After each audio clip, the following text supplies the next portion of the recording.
Is 2016 set to be the most interesting presidential campaign in the last half century?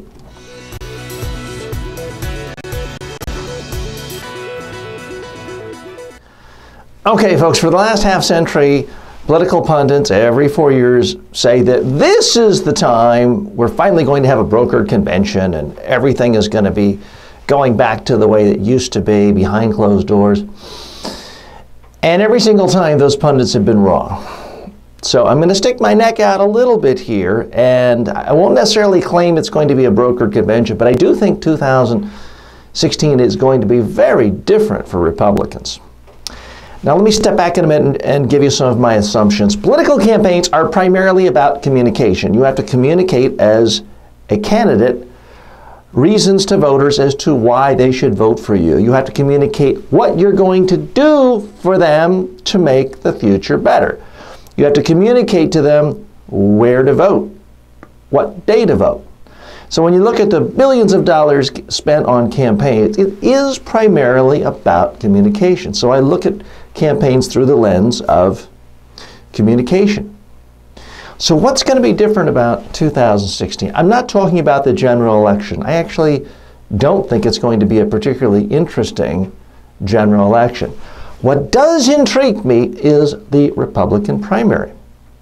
Because of the Citizens United and other Supreme Court decisions, it has never been easier to have a viable campaign for a party nomination. Now, the Democrats have basically decided Hillary is going to be the nominee, but the Republicans are as undecided as they have ever been on who the nominee will be.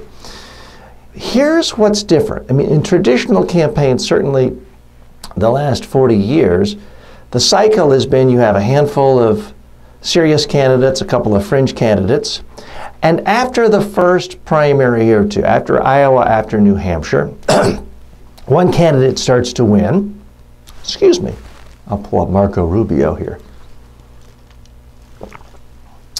One candidate starts to pull ahead, and all the others can't raise any more money because people don't want to give money to a loser. It becomes too hard. So candidates are faced with the choice of either drop out or go into millions of dollars of debt, have to spend the next 10 years trying to raise money, beg money to get out of debt, possibly mortgaging their house. That's not a very attractive proposition to most politicians. So that's why they quit relatively quickly once primaries start. My prediction is all of that is going to change in 2016 because it only takes one or two or three or sometimes just one funder in a super PAC to write a check for $16 million, and you can run indefinitely. Now, the super PACs can take money, unlimited amounts of money from wealthy individuals. They can't technically communicate and be in cahoots with the candidate. But let's say you're Ted Cruz, for example, and you've lost the first three primaries, you haven't gotten a single vote, but you think of yourself as being the next generation leader in the world for conservative values, and you have super PACs that have $50 million on hand. What you can do is simply travel around, give speeches, have your super PACs watch your speech on TV and amplify that with TV ads, and continue to run and run and run. Why would you stop? I mean, Ted Cruz already has a salary. He's a senator. He doesn't have to give that up. And he could travel on frequent flyer points. So you could literally run a so-called serious campaign for nothing as the candidate. You know, frequent flyer points on your plane and your hotel, and then just have your super PACs do all the spending on advertising, get out the vote efforts, and other things. So I think we're in a situation where you could have maybe even a dozen serious candidates. Now, the other thing that could happen is, let's say Jeb Bush wins a caucus, New Hampshire starts to pull away. You could have a situation where 10 other candidates and all their super PACs are all of a sudden spending hundreds of millions of dollars attacking, pummeling, punishing Bush. It's hard to imagine you can't bring him back down and someone else leapfrog over him in South Carolina, for example. Now, we had a situation 4 years ago where different candidates popped up, emerged. Herman Cain did well, Michelle Bachmann. There were different flavors of the month in the Republican primaries. The problem is none of them could really sustain it because they didn't have money. Mitt Romney had all the money, with a couple of exceptions, with Rick Santorum and Newt Gingrich getting super PAC money.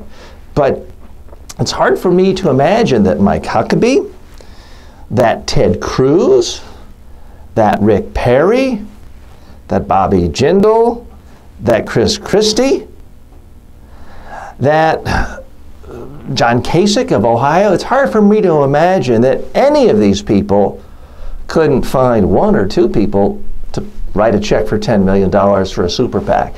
If that happens, there's no real reason for them to drop out of the race. So if you have 10 plus candidates continuing to run, state after state after state, continuing to show up for the primary debates in those states, it's going to be an extraordinarily interesting campaign season, and it's going to be much tougher for any one Republican to pull away quickly. That's always been the way it has worked in the last 40, 50 years. I think that's about to change.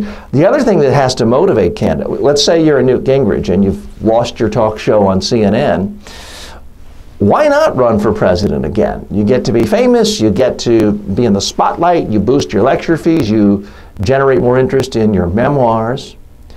The other thing I believe that candidates are going to be thinking is this may be a one-time window. Hillary Clinton, others are talking about major campaign finance reform, perhaps even a constitutional amendment banning these super PACs, banning the donations of huge sums from individuals. So if you're an ambitious politician, you may think to yourself, this is my one shot at true national prominence, where I can permanently inject myself as a strong national voice.